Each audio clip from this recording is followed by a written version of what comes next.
Yon, magandang hapon mga ka-follow. Nakapag-requirements na ba ang lahat ngayong January?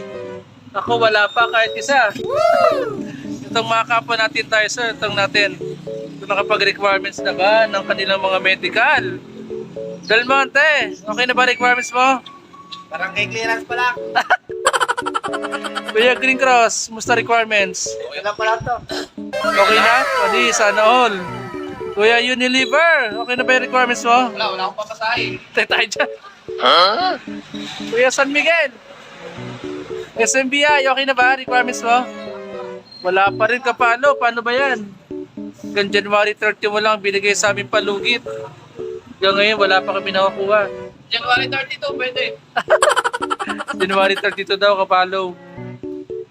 Baka itong day off mag-asikaso na kami. Kasi wala pang sahod, kaya inintay pa namin yung sahod. Ayun mga Pilipino, tuwing last day yung nag-asikaso eh. Okay, yun lang kapalo. Update tayo sa mga requirements. Thank you, let's go! Break time namin ngayong hapon. Team closing kami mga kapalo. Let's go!